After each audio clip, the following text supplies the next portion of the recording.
I was going to have a beer this afternoon, but I feel like an ass, wouldn't I, for doing that? No chance. Hey, mate. No, it's about balance, brother.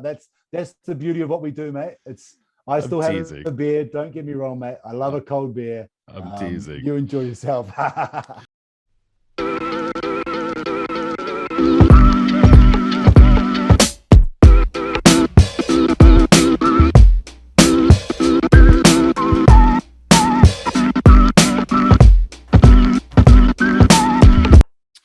Welcome to another edition of Storytime. I'm your host, Steve Hatherly, and today we talk physical fitness and more, of course. Cody Hunter moved to Korea from New Zealand in 2005. About 5 years later, he started his career setting up gyms. He did that in Korea for about 5 years in total. Then in 2016, that's when Cody began working with Reebok to develop the Be More Human project. I want to know about that in detail. In 2018, another big life decision came for Cody. He made the decision to move back to New Zealand with his beautiful family. He's a husband, he's a father, he's a coach, he's a mentor, he's a life athlete. He was my personal trainer for a brief stint about 4 or 5 years ago. He's one of the most positive, energetic, likable, inspirational people I've ever had the pleasure of knowing. It's completely emasculating to stand next to him because he's about 6'3" and 230 pounds of pure muscle. So I try to keep a safe distance for my own personal well-being, my own personal confidence. I'm teasing, of course. Cody Hunter, welcome to Storytime, brother. It's been a minute. Mate, so good to see you. Yeah, it's been a while. Things have time's flown by as it does. But it's real good to catch up, mate. Appreciate you reaching out. It's my pleasure to be here today, mate. Well, we did the episode with Ian Matthews, which was a fun episode, and you commented on that, saying good stuff, guys. And as soon as I saw your name, of course we know each other, and of course I know what you do and I know what you're about. But it just kind of slipped through the cracks for me to invite you to Storytime. But as soon as I saw that comment, I was like, boom, messaged you right away, and here we are. Awesome. Finally. Yeah, absolutely. Love it. 2005, you moved to Korea. Was fitness on your radar then? I know when you were younger, you had pursued a career in rugby professionally. When you moved to Korea, was that for fitness purposes? Was that for gym purposes? Or was that just kind of get a new perspective or a new angle on life? Mate, yeah, it was a bit of everything, to be honest. Like, I was playing very serious rugby up until that point, and my body was just a total disaster. So my knees were... I'd had 4 knee surgeries in one season of rugby, and everything had just sort of fallen to pieces. And I'd come to the realization that, I'm going to take this season off. I'm going to travel for 1 year. I'll teach English for a year, see the world, get some experience in life, and then I'll come back and continue playing rugby. But of course, I did what many of us do when you go to Korea, is like, I fell in love with it. Number one. Number two, my body had never been in such good shape before for many, many years. Like rugby just destroys your body. For me, it did. And so I was like, you know what? I'm not going to be an All Black. I'm old. I'm 25. At the time, I'm super old. I'm not going to make it. So I just said, look, I'm staying and I'm going to retire from all rugby forever, which I did. I never played ever again. So your goal at that time, though, when you were pursuing it professionally, you wanted to be an All Black. Yeah, well, I mean, you always had those dreams. I actually just made a post recently about it. I had the talk about it. I had opportunities leading up to it in my early 20s to play for some pretty good teams, but my maturity levels were just not there. My mindset was clearly not there. I was one of those people saying one thing, but then my actions were proving the exact opposite, and where you're like, yeah, I'm going to be the best player in my position and make these top teams and be paid. And then every weekend out boozing and getting home at 4 a.m. and missing trainings and all that kind of stuff. So the travel was probably needed more just to try to learn a bit more about myself and grow up a bit as well. So that was sort of how that timing worked out. Moved to Korea with the intention of being here for a year. Like you said, it's the common story for a lot of people. 1 year turns into, 13 for you before you decided to eventually move back. But it took you a few years to get into the gym business here. So what was that transition like for you? Yeah, so I was working in gyms before I went to Korea. And so I was just a junior there. I studied coaching and sports science at university. So I had my first gym membership at about 14 years old. So we always worked out in gyms. We just loved it. And so after a few years in the good old living in Kangidan and Itaewon, I started seeing all these foreigners everywhere, obviously. And I'm like, you know what? I might start just training people in a boot camp. And so essentially I would ask people I knew, hey, Namsan boot camp starts on Friday night at 5 p.m. Meet me up there. We'll just do some free boot camps. So boot camp meaning just working outside in the park, using nature as your gym. Exactly right. Yeah, exactly right. So that went from about 1 people to 2 to 3 to it just sort of turned into anyone I knew. And so at that point I was like, okay, I'll start charging people now. And I use this story to this day when I coach coaches, because I used to walk around with a Ziploc bag and just put it out in front of people and say $5, you know, ochonon, and everyone put their their 5,001 in my bag. I would zip it up, and then that sort of, you know, that transaction's now physically done. Right now, you've paid me. Now it's go time. I've got to deliver. You know, so when you're dealing with a lot of junior coaches these days, they don't understand the importance of that transition and that transaction to then give the service. They always just sort of go, oh, you know, I've got to be here for a certain thing or be paid. And they kind of don't see the value in that sort of whole basic, you know, that basic part of what we're doing. They're paying me for a service. Let's go. Sure. And then that took off. I mean, that went really, really well for a while. And then it was just like, we need to open a gym. We need to open a studio. Figured that out in about 2010. Studio X Fitness was what it was called. And then that boot camps just went crazy. People loved group fitness. It was awesome. I remember I wasn't involved, but I knew it was impossible not to know anybody who wasn't involved in some way, shape, or form at the time. And then eventually, you know, when I asked you, I said, hey, can you, because I had trainers before, and some of them were really great and some of them not so great. But I remember that your reputation in the community, in the fitness community, was just perfect. So I thought, well, if I'm going to get trained by somebody, I might as well go to the top of the ladder, I guess, right?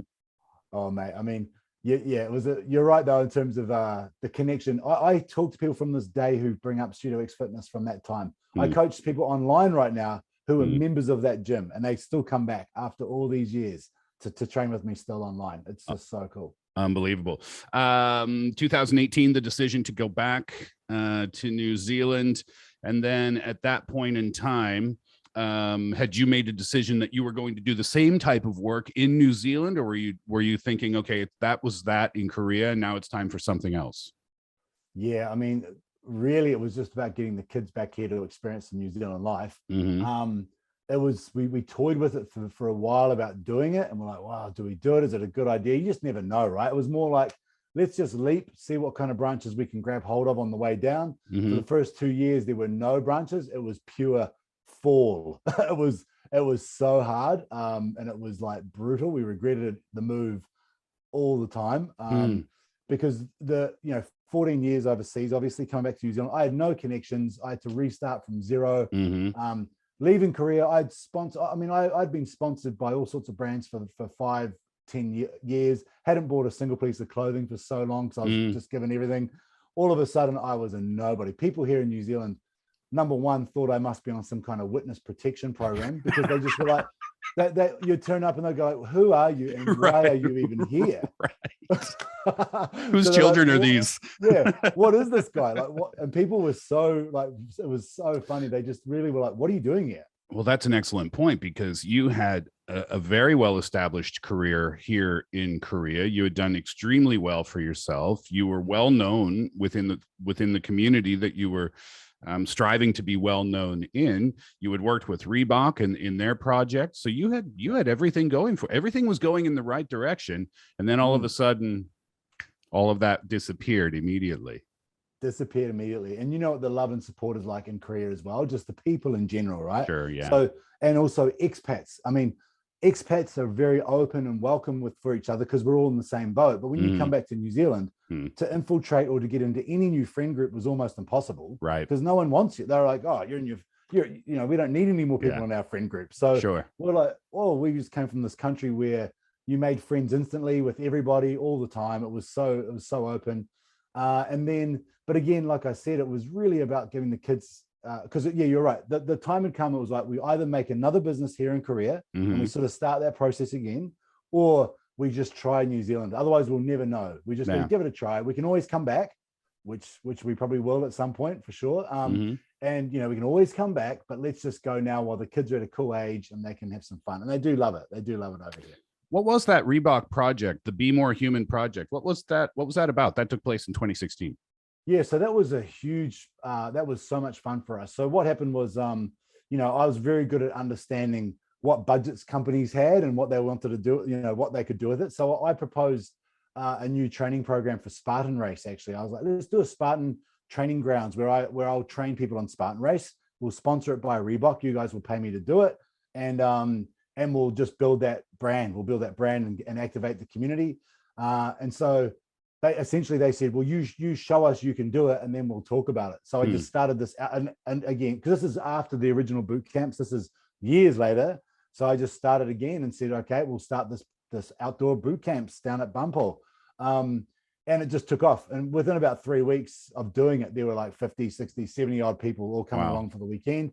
And so then I had a negotiation with Reebok, and they said, we don't want you to do this for Spartan Race, mate. We want you to do this for Reebok. Right. So they, Be More Human was their huge brand campaign at the time, which was all about, the whole importance of training and being fit to be good at life, to be good at being, husbands and fathers and wives and firefighters and all these things, right? That's why we train for these other big reasons. And so we got right behind the philosophy. And then within about a year, I was leading a group of, there were 6 regions or 5 regions throughout all of Korea. We had one in Busan and then a number of them throughout Seoul. And I had coaches in every single one of them coaching all my programming for me. And we just kept blasting this movement, this Be More Human project movement. And it was amazing. So unbelievable. Good. Super successful too, wasn't it? Oh, it was really, really good. Yeah. And then obviously after a couple of years, the budgeting and the movement, as campaigns do, they kind of move on from what that focus was. And that's when I, essentially came back home, really, but it sort of had finished off anyway. Yeah. Unreal. All right, Cody, it's story time. What story are you going to tell us today? Oh, mate, that's a good bloody question. I think it'd be really important to talk about, we've already talked so much about this rise up and this drop down, but I think the finding the time where I sort of clicked again in my lifestyle or in my most recent years and realized, holy shit, things needed real change in my life. And at my age now versus the 10-year ago kind of Cody, I think that's a really important thing. The change, the phoenix rising back up again from the ashes, I suppose. You ready to dive in? Always. Let's do it.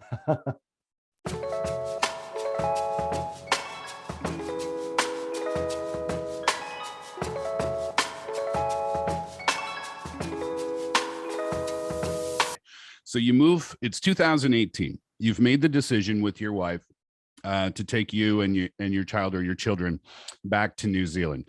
Obviously not an easy decision, I would guess, because things like we talked about were going so well for you. When you moved back to New Zealand, before we get into the details of what happened, where you said things kind of fell off a cliff for a couple of years, before that, I want to ask you this question.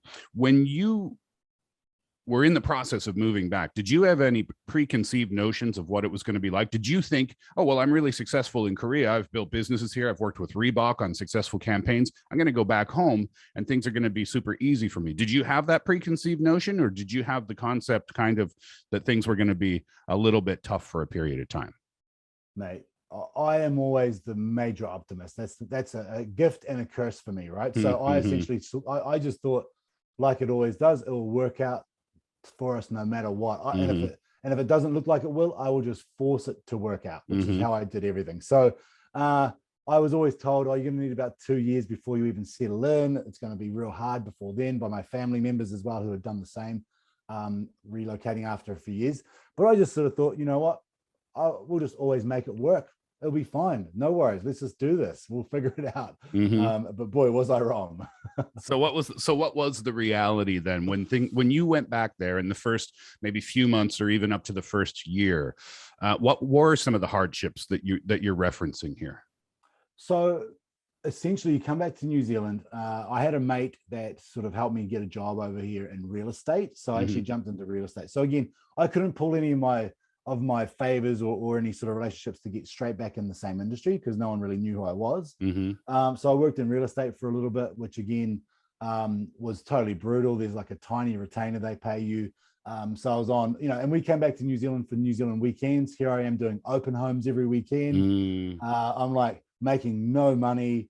Our division was selling nothing because it was sort of a new division in the of townhouses and apartments, and it was just not working.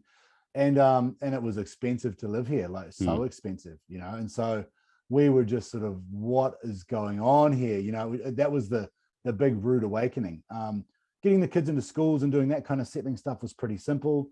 But we also realized that Kiwis do not work long hours, or they don't, and everyone knows it, but you know, we lived in a motel for 2 weeks, and then we finally found a house to rent.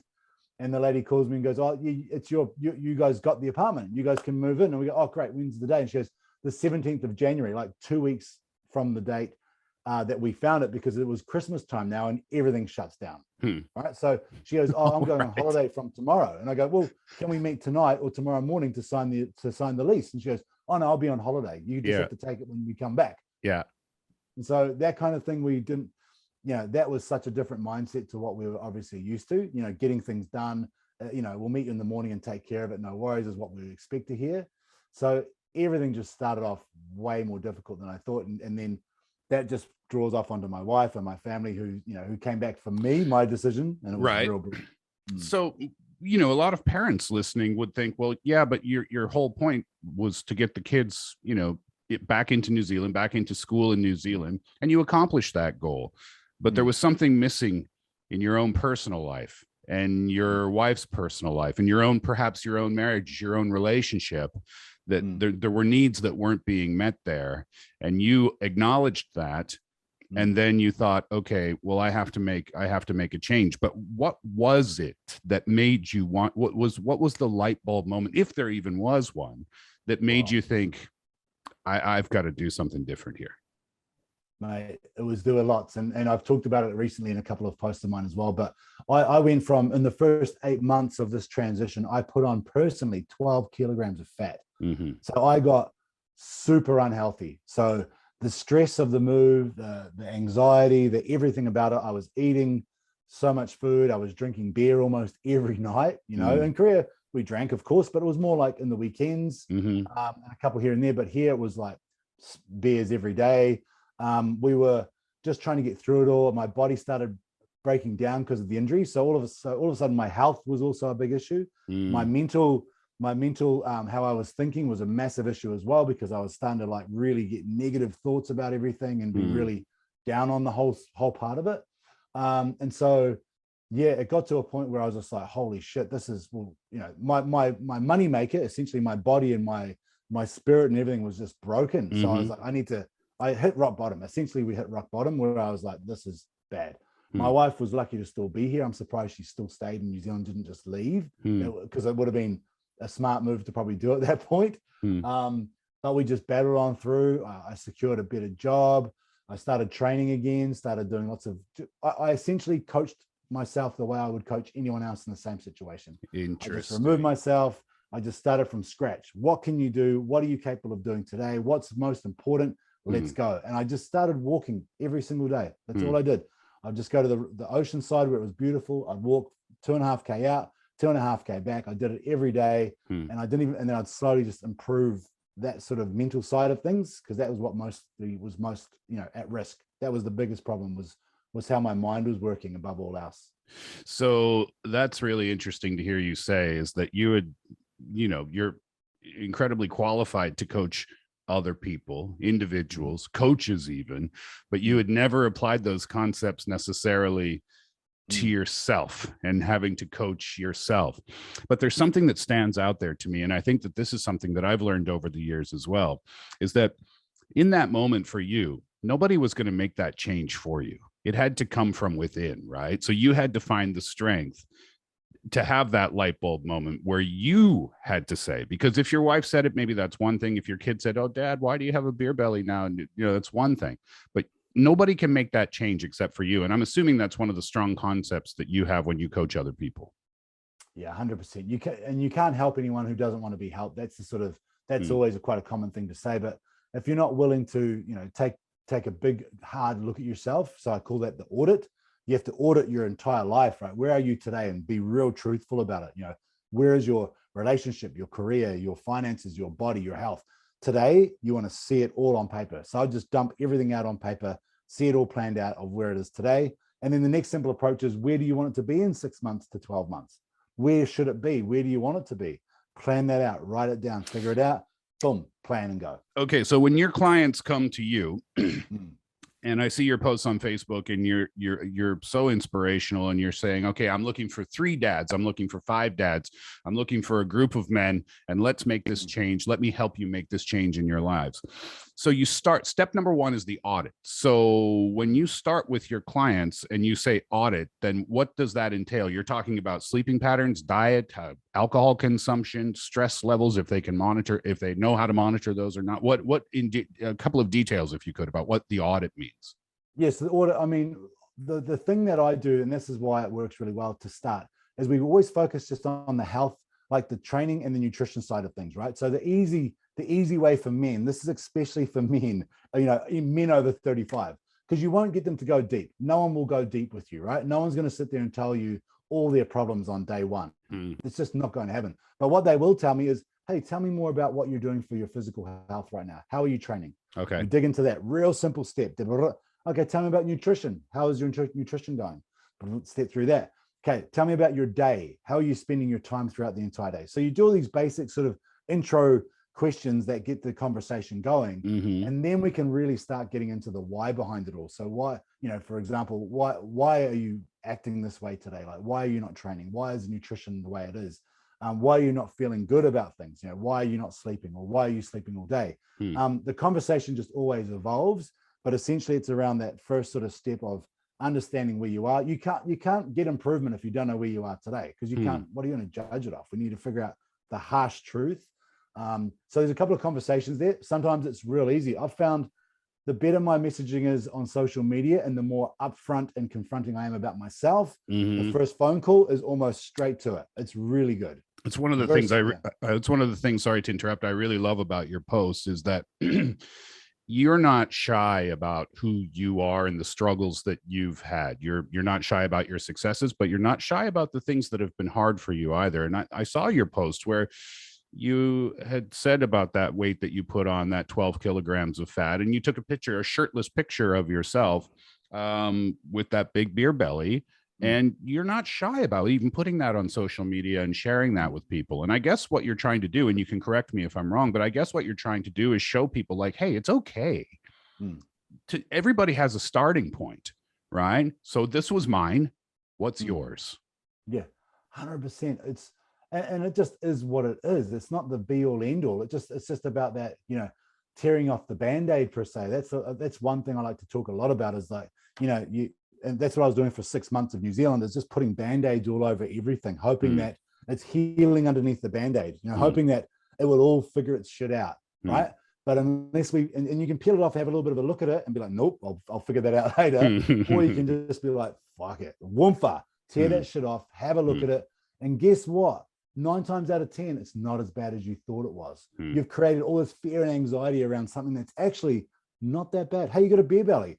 Mate, we can fix that. No worries. There's so much, you've got to really be careful about what we create in our minds about how bad things can really be. And it's not until you talk to someone and you have conversations and you really just either write it down or expose it, where you're like, actually, that's not so bad, mate. That's not as bad as you think. We can figure this out. When people come to you, obviously it's because they do want to make a change. And I can speak from personal experience from working out with you. It's no joke.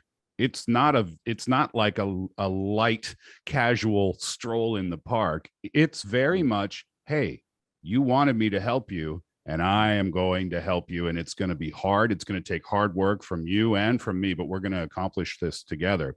So when people come to you, they know what they're getting, but do they really realize the amount of work that it takes because of being in the gym or doing the workouts or the dietary needs that people need to get in shape? Are people aware of how hard it's going to be when they start with you? Or is it kind of like a shock to the system? Mate, it's really mixed. Yeah. Like these days though, because I've been in the game so long now, like what you were saying exactly before makes so much sense. If you win, I win. If you lose, I lose. So I'm real picky on people I coach now, because if someone's not ready, I've had someone contact me recently and they were like, oh, I want to get into it, but hey, I'm really worried I might get COVID at week 6, can I pause? If that happens, can we just pause the program and start again when I'm healthy? And I said, mate, if it's not a hell yes, it's a hell no. If you're not ready to do this, if you're living in some fear, you might get ill. I mean, I might get hit by a car tomorrow. Right. Like, you can't live like that. So I said, look, when you're ready, come back to me, but you're not ready now. 2 days later, they came back fully committed. So I try to really wean out that kind of, make it clear from the start now, because I don't want to work with people who are not going to do the work. That's the way it is. When you ask people, where do you want to be in 6 months for a year? Is that easy for people to answer that question? Because when you talk about, fitness goals and people, because your clients are people who are probably familiar with exercise to some degree, but yet not familiar with how to do it themselves, right? How to accomplish these goals themselves. And when you ask them that question, do they immediately have an answer, or do you get a lot of like, I don't know where I want to be in a year with my goals and my fitness and my mental health and all that stuff? Well, so I always think about their lifestyle. I think about their role. If they're a dad, which most of them are, I don't think too much about, tell me how much you want to weigh or how fast you want to run. I'm like, how do you want your life to look in 6 months with your family? That's an real easy one. Oh, I want to be able to, play with my kids and do cartwheels and be an idiot and not have to like get tired or feel like I'm going to get hurt. Or I want to be able to go have a beer with my, with a friend, but not drink 17 of them, then end up hungover for 4 days. So it's more about painting a picture of like how you would feel in that time versus the specific goals. And then we go back and we can create the what goals. What does this actually look like? Well, it looks like 5 workouts a week. It looks like, half a kilogram of weight loss for the next week, for the next forever, whatever it is. So it's really about finding, the connection of why behind it all is the most important part. And so I might coach someone for 28 days is one program that I will run, or it might be 12 weeks or 24 weeks. But in my mind, whenever I work with them, it's like, where do you want to be 6 months to 12 months? Because a small goal here is cool. But then the problem with that is there's a real sharp end. And as we know, with a lot of things that's got a sharp end, it's game over, right? People just quit and don't stop. So I always have the intention that when I coach someone, I'm going to be on their team for the next year, whether we are or not. But still, I want you to understand this is not a short little game. This is for the rest of your life. And we talked about this years ago, and you were talking about, the over 40 sort of lifestyle. Remember, we were talking about that stuff as well, about the YouTube and the different things. I mean, it wasn't until recently that I realized that this is the lifestyle I want until I'm in my 80s, 90s, well, however long I last. I want to be training. I want to eat well. I want to be as fit and healthy as I possibly can, which means that my whole idea behind what I do every day is so different now. Intensity's different. If I miss a workout, I don't care at all. If I eat some chocolate cake at someone's birthday, I don't care at all. Zero guilt, zero anything, because this is a day, and how many more days am I going to do this for? There's no end. So the stress disappears and it becomes so much more sustainable. Speaking of sustainability, that's always the hard part for me. And I'm sure that if I feel like this, then a lot of men and women would feel like this as well, is that my motivation comes and goes, so that I'll be in the gym 5-6 days a week for a few months. And then what happens is my body starts to respond and I start to look, better in my eyes, and I start to feel more confident. But then what happens is my brain goes, oh, that's good enough. And then all of a sudden I'll miss a day. And then all of a sudden I'll miss 2 days. And then that 2 days becomes a week. And then I thought, oh, it's all right, I'll get back in next Monday. But then next Monday comes and I don't go. And then that turns into 3 weeks. And then all of a sudden it's a month and I haven't been into the gym. And all the gains that I made before, all the progress I made before is now lost. And I feel like I have to start over. So what kind of advice do you give for people who find themselves in that kind of situation where their inspiration to be in the gym comes and goes and comes and goes, and it's kind of a sometimes yes, sometimes no attitude? Yeah, it's a lot of work and a lot of setting up like sort of beliefs in yourself and rules that you have, your sort of non-negotiables. And I talk a lot about that, but you've got to be, like I said, I train 6 days a week. I kind of have for my entire life. But again, I love the gym. So I have no issues going to the gym. It's fun. Like, I really enjoy it. I have no hobbies. That's my hobby. Sad, I know, but it's also just awesome. I love it. But again, it's like, you've got to have, and that's what the systems and different sort of rules that you've got to put in place for yourself. I'm the type of person who never misses 2 workouts in a row. I'm the type of person who trains every single Monday, no matter what. So you build these beliefs that you understand so well that whatever happens, you will do whatever it takes to make sure those things don't happen. It takes years of practice, and it takes years of being really, really clear and setting really clear intention, whether it's a morning journal, whether it's planning out your week. Like I said, I have these 12-week blocks where I coach people using tracking sheets and different planning and scheduling systems. Whenever I'm in doubt and I need a revamp, I just go back to the same stuff I give everyone out. I put my tracking sheet on the fridge, I plan out my week, I start prepping my meals again, and then I just start going, day one, highlight, did I do it? Yes, I did. Did I do it? Yes, I did. And I just keep on going through.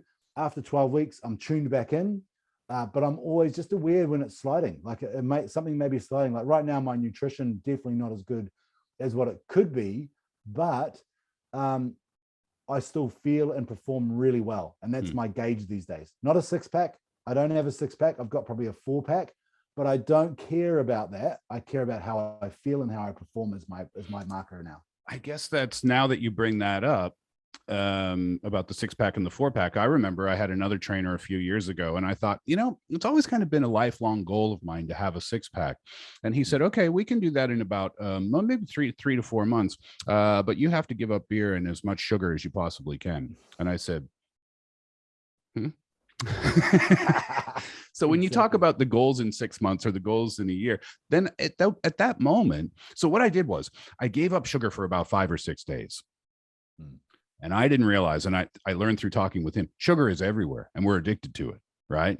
But living without it for 5 or 6 days, he warned me. He said, be prepared. You're going to want to kill somebody. Yeah. So I realized in that moment, okay, that goal is now not on my radar anymore. So I reassigned what I was looking for myself. So I guess that's kind of what you're talking about, is like, what do you want for your body? What do you want for your mind when you look into the future, 6 months down the road, something like that?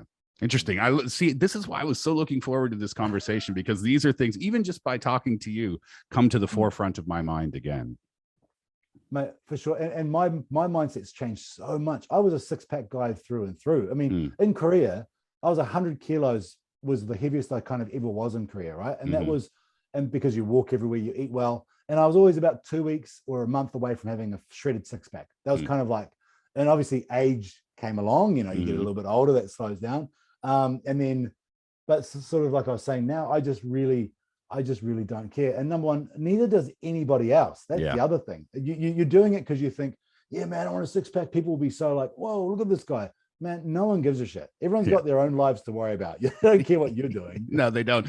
And I read an article, because I love to read fitness articles. And I read this blog post by this guy who said, I spent a year trying to get a 6-pack, and I did it. I finally did it, thinking that my wife would be completely all over me 24 hours a day, right? And she was for about 2 months. And then, you know what? She didn't give a shit anymore. I thought, why did I spend a year of my life trying to accomplish something that the person I'm trying to impress isn't really even impressed by it anymore?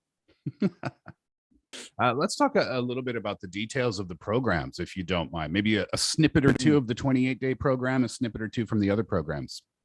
Yeah, mate. So right now, like I said, I've figured out my audience that I want to work with the most. I've worked with everybody. I've really loved working with women over the years because they are the best at their homework.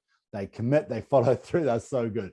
Men, on the other hand, are a bit more of a harder kind of, number one, to get them on board to actually commit, and then to stay committed. But like that journey I had coming back to New Zealand was my eye opener. That was like, there's so many people living this life every single day of stress, work, alcohol, families, and your body and your life is the last priority. Like men just do everything else instead of, right? It's like, yeah, whatever. I'll figure myself out when, I'll get fitter when ... One of my most hated sort of questions that I hear people say.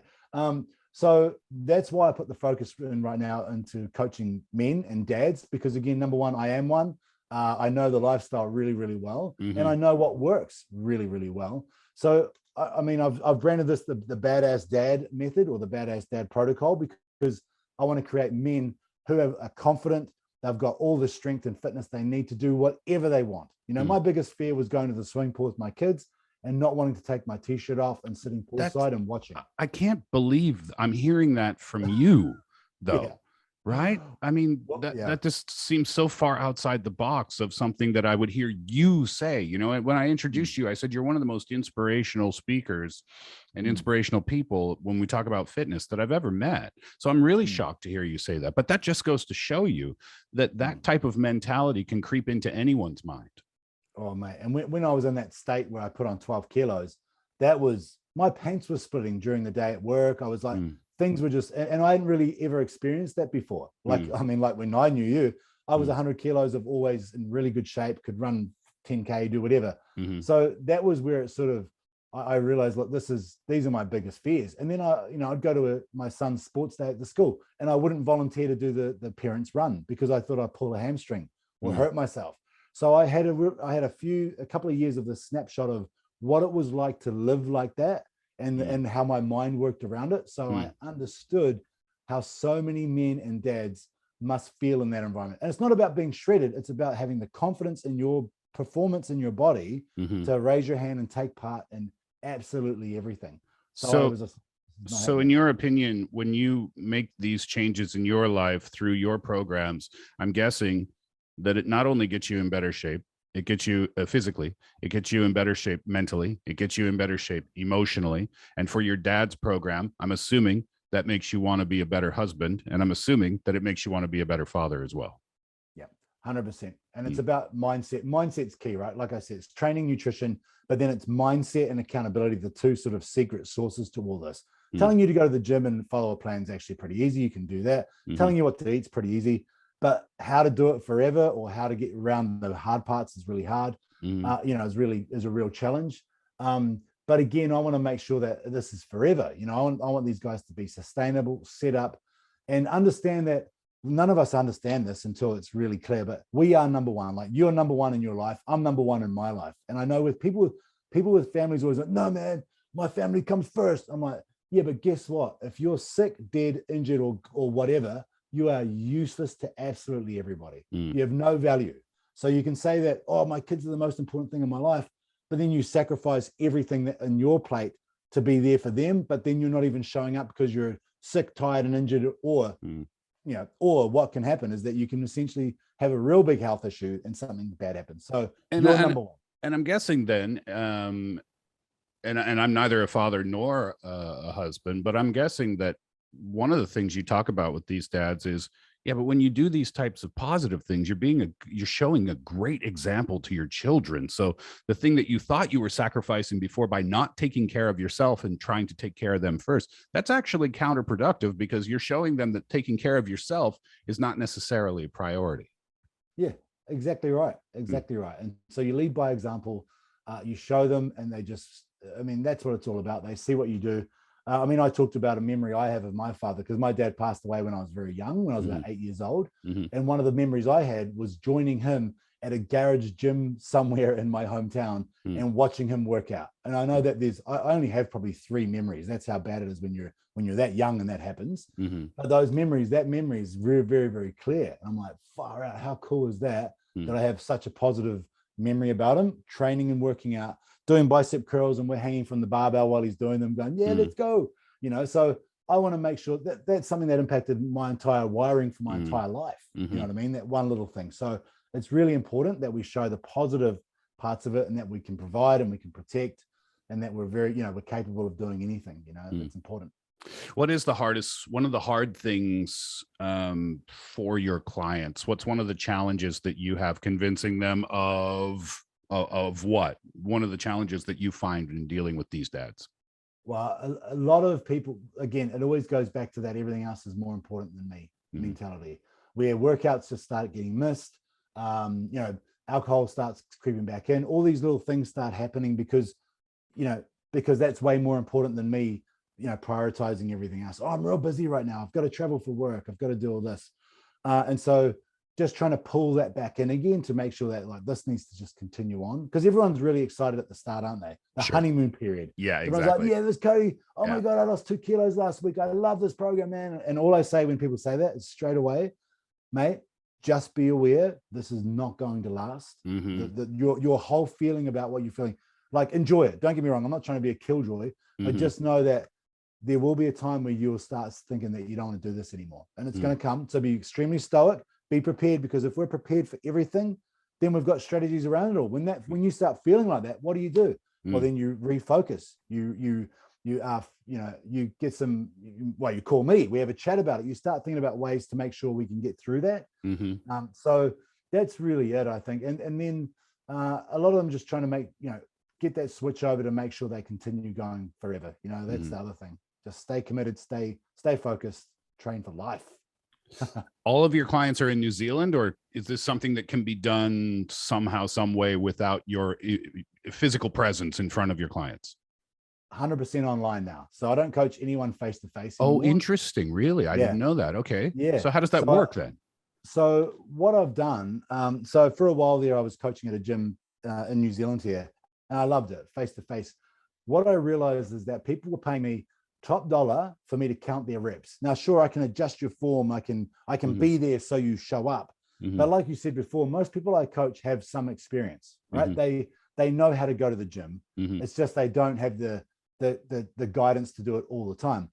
So now with my programs, the beautiful thing is I can coach people from all over the world and at a fraction of the cost to what it would cost you, right? So let's say you're paying your personal trainer $100, $200 an hour. For a fraction of that, I'll coach you for the whole week will be cheaper than that. And you get 24/7 access to me. You get all your customized programming, customized nutrition, weekly check-ins. And if you talk to anyone that I coach, there's check-ins all week. And it's not an annoying check-in. Most of the time they check in with me, right? Through an audio clip. Someone will just go, hey, Cody, just trained today. We'll get updates going everywhere. The value that I can deliver with that program and a weekly phone call, I think is far better than any personal trainer. Well, not any, depending on your goals. Now, for dads who are just trying to be better at life, 100% works well. If you're an athlete who's trying to be, to do something different, of course, face-to-face has major value too. So. Sure. Amazing. So where are some of your clients from? You've got people here in Korea, I know, who are from overseas, but living here in Korea. I know that. Where else around the globe? So we've got America at the moment. We've got Africa. We've got a couple over there as well. What else have we got? I mean, some of the time zones are real tough. Quite a few in the States. I was going to say, you must be getting audio clips or phone calls at all hours of the day if it's at 24/7 access, right? Oh, it's pretty funny sometimes. My phone will ring and it's like super early in the morning. I'm at the gym or something like that. And it's g'day, mate. Because the whole job is, if you call, no matter what, if I can, I will answer. But I require my clients to always check in with me on a phone call once a week, and it's on them. I'm not going to schedule it in. I'm not going to do it. It's not on me. You call me when you can, and we have a big catch up. And so, it might be like a real random, like 7 a.m. or something like that. It can happen as well.